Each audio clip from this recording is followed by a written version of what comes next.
Hello, this is Roland Waits. This video does not exist for hits or for money. It just exists to get a certain viewpoint out. So this video is called The Fantasy Story About Trump's Second Brush with His Own Murder. And as we all know, there has been another attempt on Donald Trump's life. I'd like to point out he's an American citizen before he's anything else. So, you know, we're supposed to have laws to protect your life as an American citizen. You know, people are not supposed to be trying to put a bullet in your head. But anyway, this story is, let's say, an invented fairy fantasy tale about what happened. This is not what happened. But I'm going to bounce off of you some really off-the-wall stuff and see what you think about it.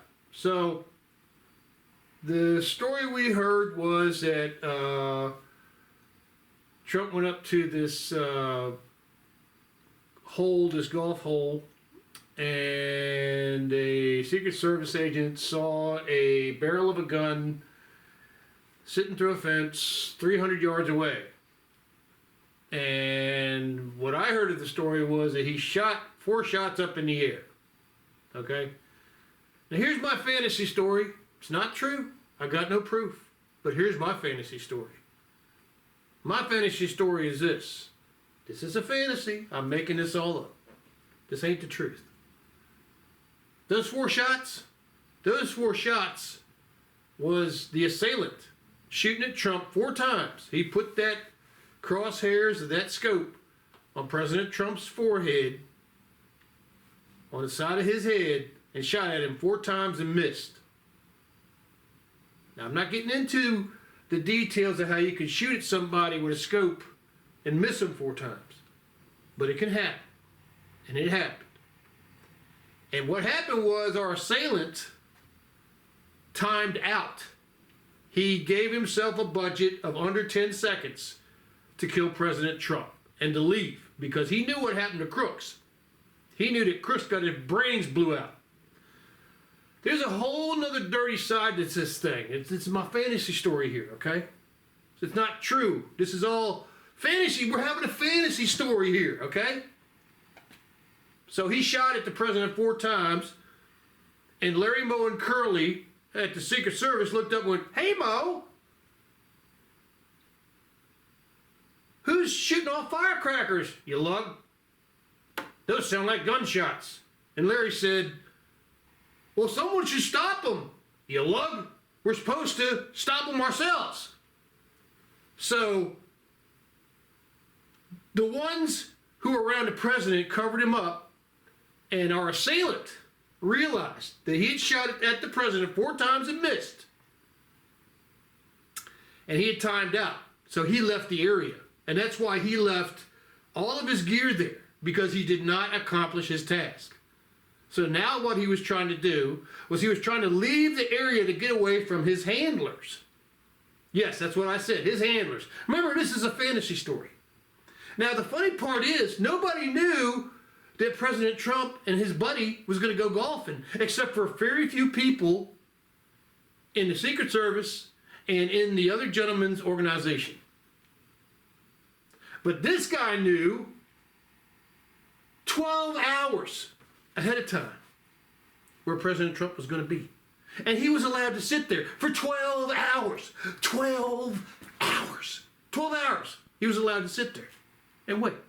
He knew out of all the golf courses that President Trump owned, he knew out of all the golf courses in Florida that was the one golf course at that one hole, at that one place where he could wait and shoot President Trump. Remember, it's just a fantasy story. It's just a fantasy story. It's all made up. So he left. He did his 4 shots. He missed on all 4 shots. And those bullets probably went real close to the president. Real close. Like I said, I'm not here to teach people how to kill anybody. So anyway, he missed all 4 shots. He timed out. He said, "I'm not going to take a bullet like Crooks did." And he was probably told by his handler, he was probably told, this phrase. Guess who I'm talking about, who his handler works for when I tell you this phrase.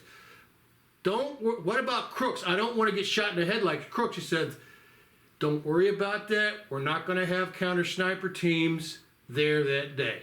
So that's not going to happen. Don't worry about it. Gee, who does that person work for? I don't know. Roland, who could that person work for? I just don't know. I just don't know.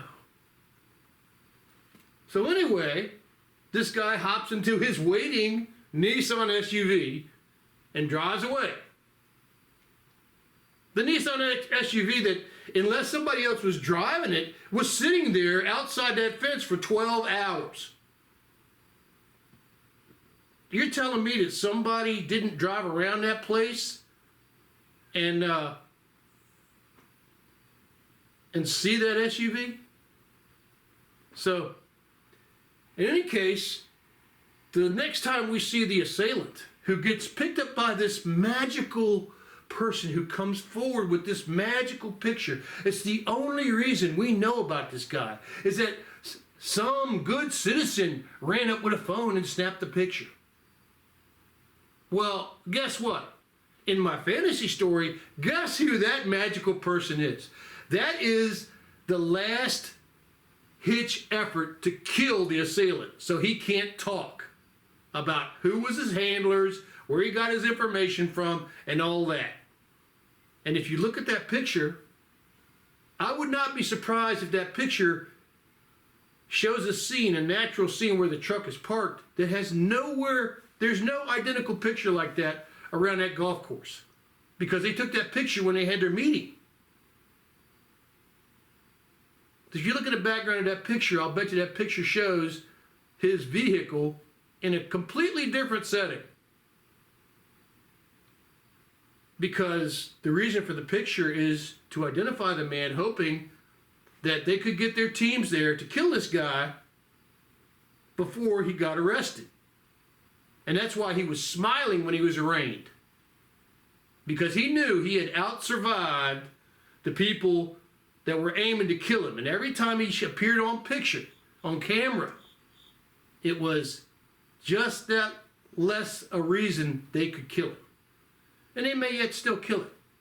But that's pretty much the end of my fantasy story.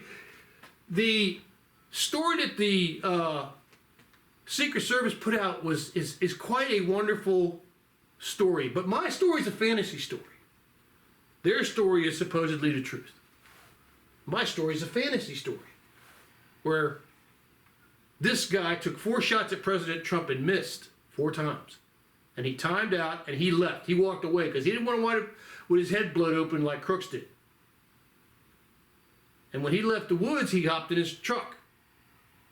And his handler, the person who was hoping that somebody would kill this guy, said, oh man, this guy's walking out the woods here. And that's when he went to the police and he said, okay, look, here's the guy right here. You need to get this guy. So now they got him. So do you think he's going to say anything about who was his handler? Do you think that his communications online is ever going to be disclosed to the public? I don't think so.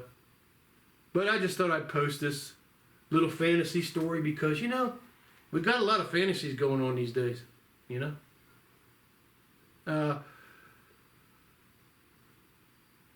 I got some other things I'd like to say, but I won't say them. In any case, I hope that we don't have to bury an American, you know, so stay safe. Be careful what you say online, okay? God bless America.